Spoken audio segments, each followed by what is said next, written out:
So I'm just going to introduce you formally because Reem Borrows is in person on the Staying Alive and Rich podcast today, and we are going to explore toxicity, toxic people within the workplace, why they display toxic behaviour, where it possibly comes from, and how does it manifest itself and how can we recognise it, because it is a word that gets thrown a lot.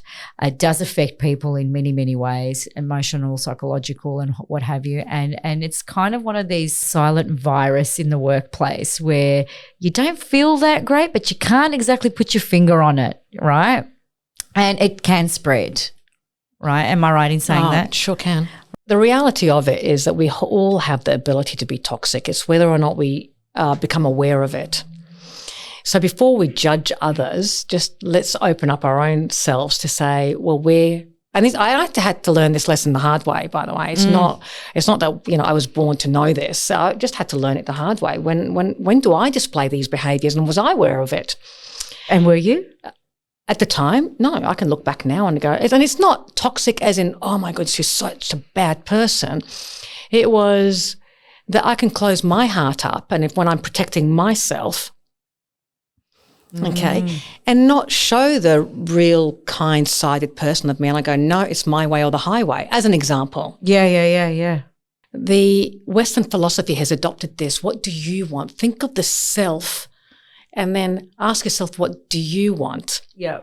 Now, when it constantly says something like that, and you're only going through it 30 seconds at a time, and you're not really thinking about what does that mean, that we're all connected, we start to think about, well, what do I want regardless of what's happening out there for other people, right? And we start thinking about the self only, right? Now, in the West, and even dating back to the Greek times, it's always about the self. It's always been about the one, look after yourself and then we'll look after everyone else. Whereas in the Eastern philosophy, it talks about the connectedness and that we have to think about the collective first before the self. So the self in relation to everyone else around. Yeah. And the environment around it, rather than just me. Well, the self as part of everything. As part of everything. Okay, whereas now we're just looking at the self, because it's, again, this is quite complicated, so we'd have to really go deep into this, right? But you think about this.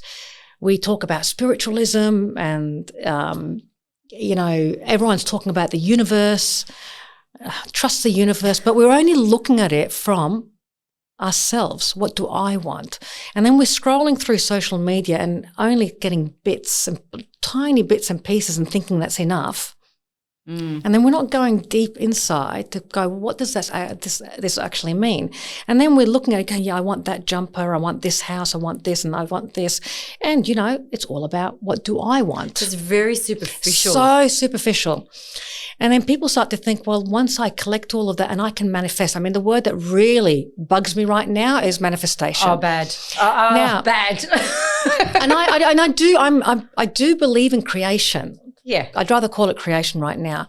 So you go, so you think it's all about manifesting. So I manifested this conversation. I manifested this love. And really? Is that what you think it's all about? Not your hard work. And people think, if I just think about me, what do I want? I visualize it, it's going to come to me. So surface. Then we forget to then explore what's in here, what's in our heart, right? We forget to explore our thoughts, our feelings, our actions. How does it all interact together? And what does it mean to have connectiveness? And you see that more and more in the Western world, Western philosophy and spiritualism than Eastern spiritualism. You're right. And it dates back to thousands of years ago. All we've done is we've forgotten where it's come from. We've made it even more shallow. And then everyone thinks that, I'm spiritual. I go, well, have you thought about yourself in connection to everyone else? Or are you still just thinking about the house? I mean, it's beautiful. You can have the house, the cars, the hair, the whatever. I'm not saying you shouldn't have it. but not at a level where you forget the true meaning behind it. And you get so obsessed with it that's the only thing you're thinking about, to your own detriment. Your own detriment. I think that's kind of what I'm noticing now, especially with some of the generations coming through, is, and you said it earlier, that whole manifestation. I'm going to manifest, and you kind of think, well, the manifesting is great. But manifesting is also working really hard to achieve what you want to achieve in life. And that means getting knocked back, and that means learning some hard lessons and understanding and learning who you are in this world. And I think that's what we've forgotten. It almost feels like this instant gratification that it just separates us. It does. And our 100%. biggest problem, our biggest challenge globally is this separation piece. If you want to talk about why do we have so many issues, why do we have so many fights, why do we have so many at a micro and macro level, it's the fact that we have separated ourselves and we think about the self only. So we do not, that whole connectiveness, I mean, when I read some stuff and I listen to people and everyone can regurgitate what we're talking about. There's a lot of that. Everyone forgets that we're actually all connected. Everyone forgets that if you recognize in someone bad behavior, the only reason you can recognize it is because you can have that bad behavior too. The question is, are you aware of it, and how quickly can you rectify it? We're so quick to judge other people. We're so quick to look at other people's faults. We're so quick to do that. And we don't have that mechanism to self-reflect without judgment.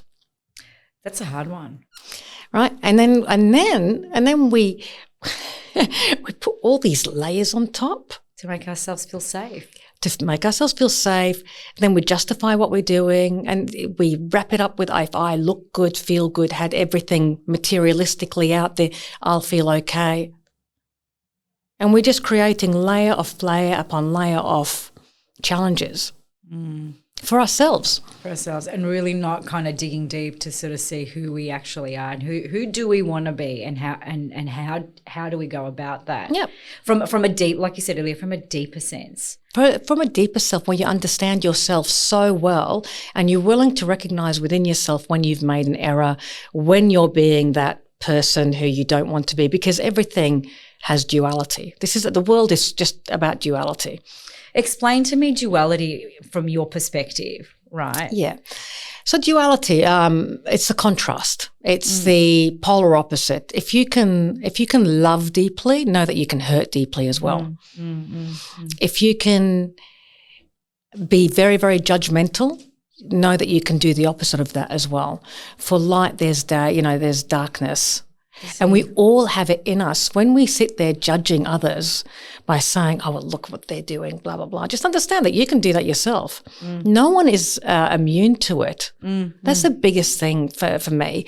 And we're so quick to judge others and go, I'd never do that. I go, well, listen, under the right circumstances, you're capable of doing a hell of a lot. You yourself. And because we have...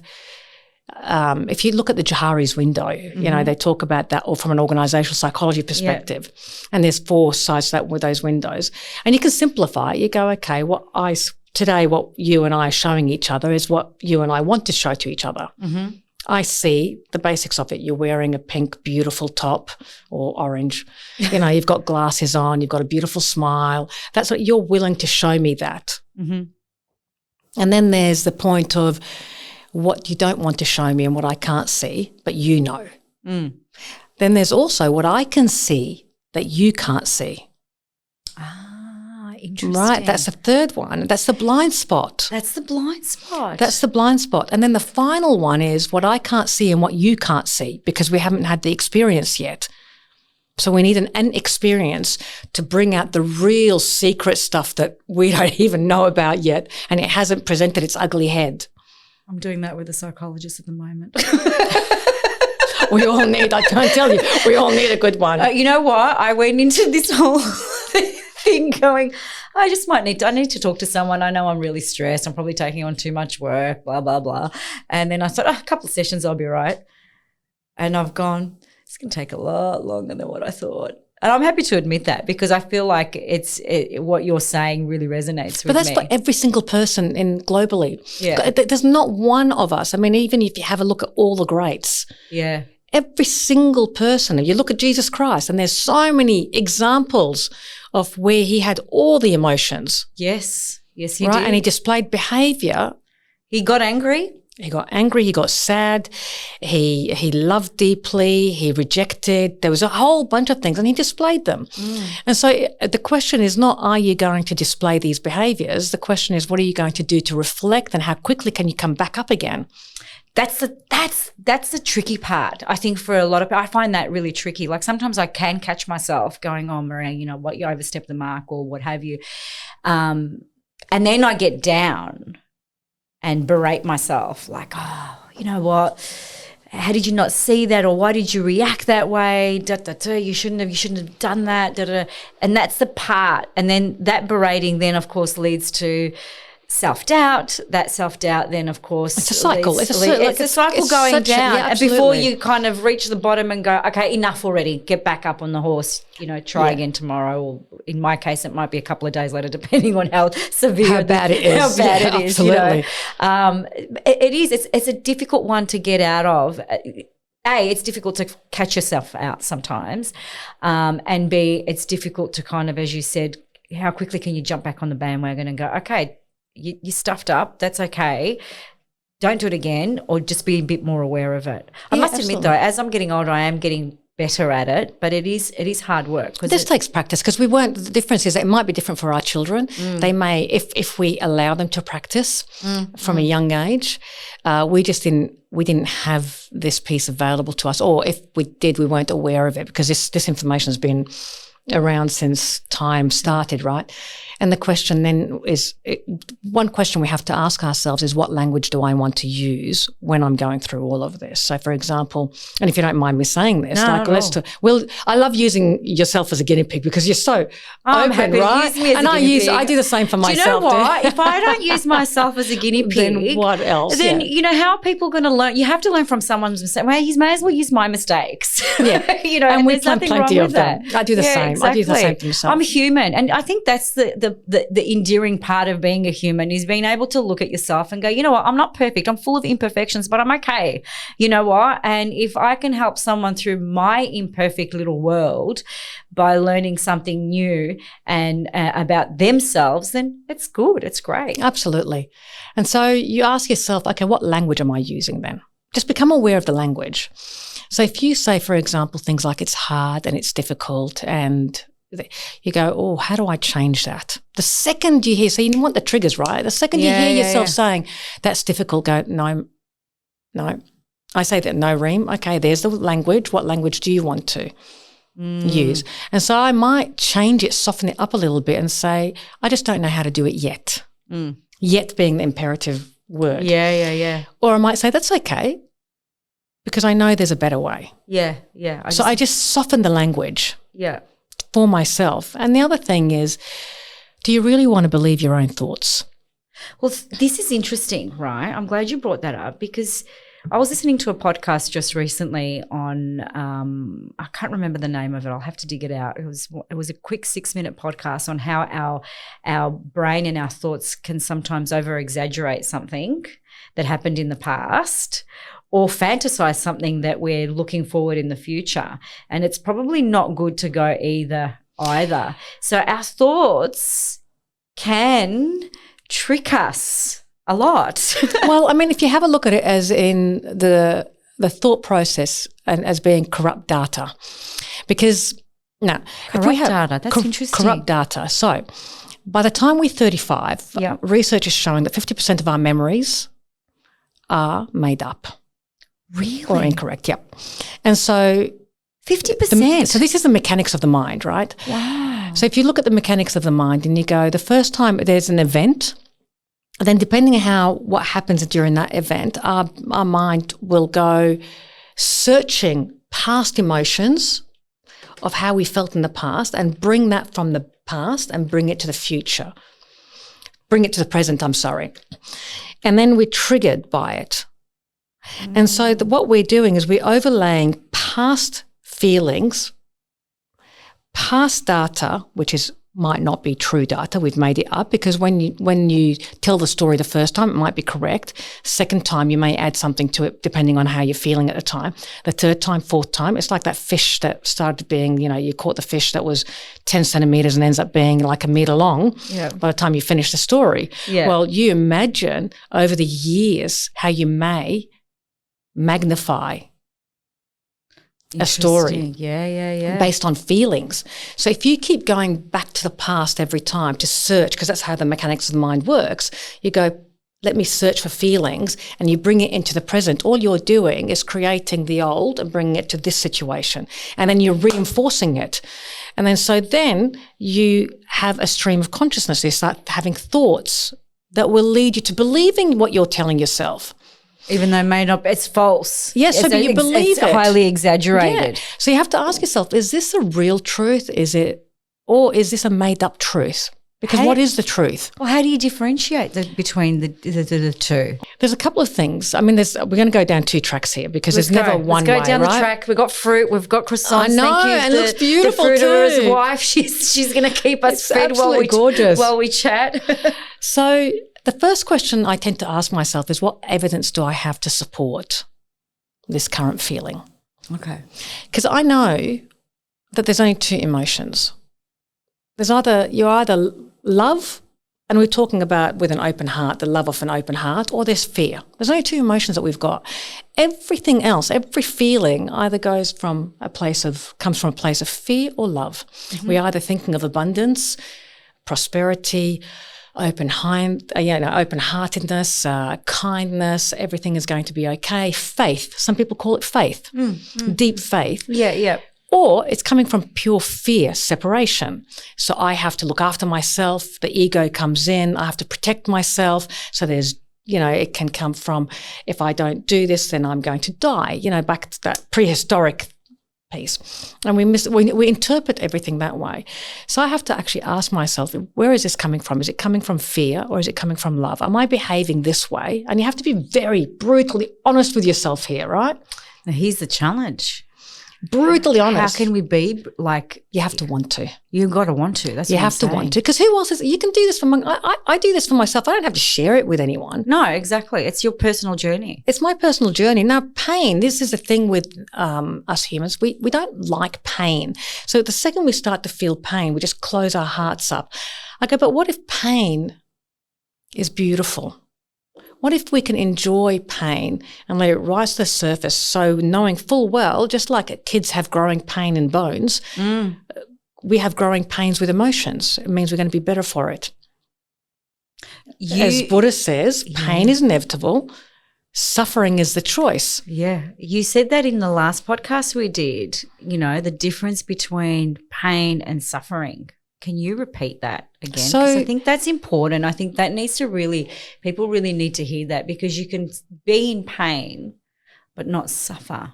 You don't have to be the victim. No. Once you start to suffer, it means you're the victim. It means you've actually relinquished your control of your own life to circumstances or to someone else. Mm-hmm. Right? So the question is, do you want to relinquish that control or do you want to take it back? Yeah. And so pain is just feeling the pain, understanding that life is about duality and contrast. Yeah. Because you'll never, ever, ever enjoy anything in life if you didn't understand how painful the other side can be. You just take everything for granted. That's right. Like, for example, a beautiful platter of fruit. Yep. If I walk in here, I could actually take that for granted. I could go, yeah, so what? I'll never understand, it's got beautiful colours, it's got beautiful, texture. It makes me feel warm on the inside, right? Yeah. I will never, ever be grateful for that if I don't know what the opposite feels like. That's right. Okay. It makes sense. Ever. So you need to experience pain to come out of the pain and then look back and go, okay, don't want to go back down there again. Or thank you for showing me that. Now I know what not to do. What not to do, or what if there's something that's going to come. It's kind of like, what if something huge is going to come from that? Something much better is going to come from that. I'm going to be a bigger person. So you actually ask yourself, the next question is, one, what evidence, where is this coming from? You identify that. Then you go, well, what do I want to believe? This is the most important part. what do I want to believe? Because what assumption have I made behind this belief? So if the assumption behind the belief is that it's going to be hard and it's challenging and it's going to be bad and it's a catastrophe and it's going to be suffering, well, yeah, you're going to go down that path. But if you go, no, I want to believe that this is going to teach me how to become a better person. This is teaching me how to open up my heart. This is going to bring an even better opportunity to me. This is going to grow the love that I have. Then the equation's changed, isn't it? But it's all about assumptions. I mean, and here's the interesting part. When I first started my career, my manager first said to me, don't make assumptions. Really?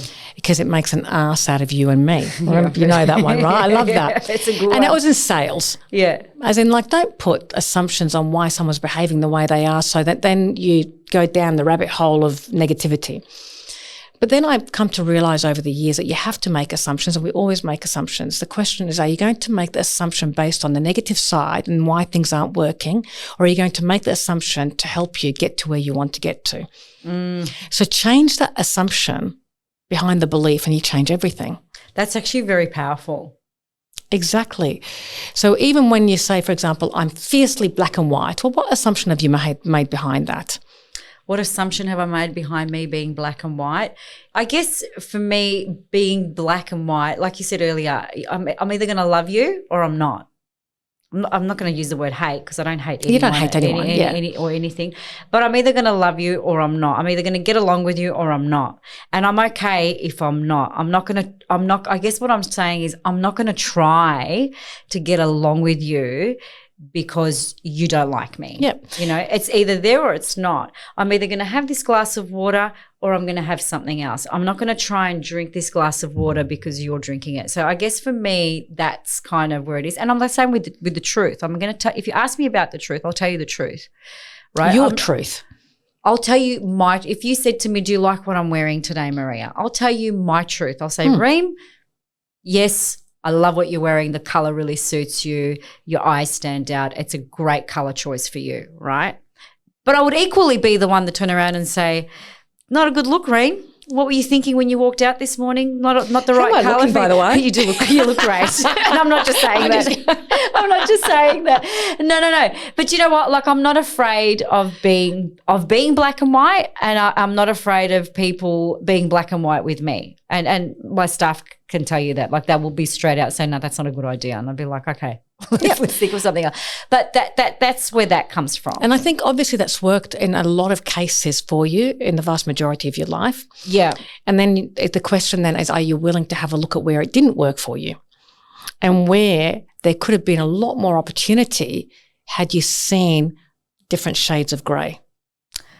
Yes, that's and moving true. forward, would you like to experience more in certain situations, right? Especially when it comes to the matters of the heart. Yeah. Where could there be a different alternative? Could there be something that I haven't yet seen and it could be even better than what I'm currently seeing?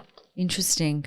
Oh, That's all you have to ask yourself. It's interesting because in my personal relationship with my husband, as you were privy to find out earlier, we've been married for 27 years. And let me tell you, there's like more than 50 shades of grey there.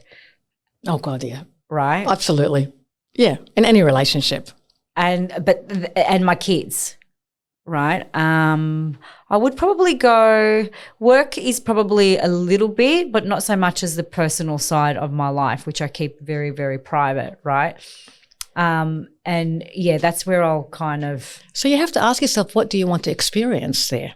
Do you want to experience, because a lot of times people, the reason why things can be, and I'm not saying you, we're off to you right now. No. But a lot of times when people are black and white, there's so much that they're missing out on. It's true.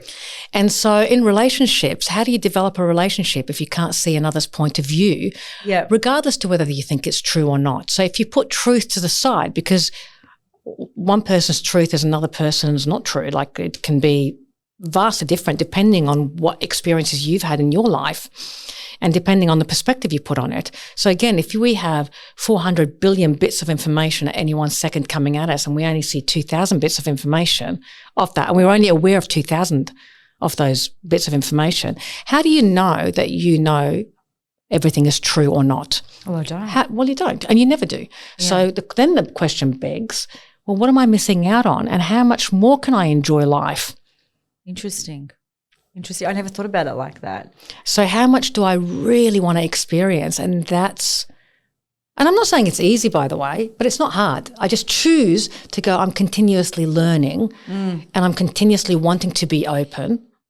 And some parts of life for me are much easier than other parts to just be open. Sometimes the pain, and depend on the trauma that you've gone through, and this is just my personal belief. There's no data behind this. There's no science behind it. But you can't get to an age without having some kind of trauma in your life. 100%. Right? 100%. So we've all got something happening. 100%. So you've experienced something. I mean, we spoke earlier about the how the magazine transpired, and going through a business divorce with a business partner. That's a trauma within itself, and it might not be I think people get confused with trauma and levels of trauma. It could be like the slightest thing, but it's the worst thing you've ever experienced in your life that's going to have an impact on you in a traumatic way, regardless. COVID was a collective trauma for all of us, especially here in Melbourne. We're locked down for what seemed like forever. And I think there are still lots of people that are recovering from that and still feel, especially coming this time of the year, winter, we're going to go into another lockdown. What's happening? I think there's still a lot of that out there. So I think you're 100% right. We've all experienced it at some point. People don't explore it though. This is the thing. Well, they probably don't recognize a lot of it. Black and white. Yeah. So it's kind of like, well, how about we just have a look at what do we want to believe? Where does this come from? Why am I feeling like this? And then really exploring more than what you would normally explore through the questions that you ask yourself. It is an exploration of oneself, isn't it? It is, and you just have to be open to it and willing. It's a question of whether you want to. Some people are not ready, and they may not want to. We're all at different phases in our life, but if you are ready and willing to explore all of that, you can create so much. And then if we take this back to manifestation, well, what is manifestation? It's just creation, right? And look, we don't have to learn how to manifest. We're constantly creating. It's just a question of, are we creating what we want, or are we creating what we don't want? We're constantly creating something. The second you're opening up your eyes in the morning, you're creating something. That's right. So it just depends on what patterns of behaviours that you've kind of grown up with or have like gone on autopilot, and in my case, because I'm black and white, I only create to a certain extent. It's interesting. It's really thought-provoking to think about it. I'd never really thought about actually myself in that sense where, how black and white I actually can be. But then on the flip side to that, which I've just discovered through talking to you, in my personal and interpersonal relationships, I can be grey and meet people halfway and all the rest of it. So even though you've developed a couple of businesses which are very successful right now with your partner and with your husband, the question then becomes, well, how much bigger could it be if you had a few more shades of grey? That's an interesting question. And what experiences are you limiting yourself from having if it's all black and white? That's true. And what more experiences do you want to have that you don't even know exist yet? That's a list. Okay, so that's a list, and there's no right or wrong. This is the beauty of this, right? No. If you were not to do anything else apart from what you're doing now, you're going to be successful. You already are. We didn't even have to meet. Right, but now that we're having this conversation, it's a question of, okay, well, what do I want to do with this information? Am I going to do anything with it? Am I going to explore it? Interesting. And then I go back to my thoughts and go, well, am I going to be that judgmental on my thoughts? Am I going to really believe my thoughts? Or am I going to change the language? I think changing the language is a great starting point, because I believe everyone at some point, as you said earlier, has experienced a level of trauma and has also experienced that kind of negative inner dialogue, that kind of ends up driving us into, possibly doing things that we wouldn't usually do, or repeating the same thing over and over again. Absolutely, 100%. And like, dare I say it, we were talking about toxicity in a few minutes ago. But that's, or before this podcast, sorry, this is where toxicity comes from. Like, it's very easy for all of us to go, that person's toxic. or that person's, it's a toxic culture, it's toxic. And it's true. There's a lot of it. It is. And the word toxic's been thrown around left, right and centre now. Yeah. Right. I'm not going to, they're giving me toxic vibes. How many times have we heard that? Oh, no, that person's not good for you. They're really toxic. What does that actually mean?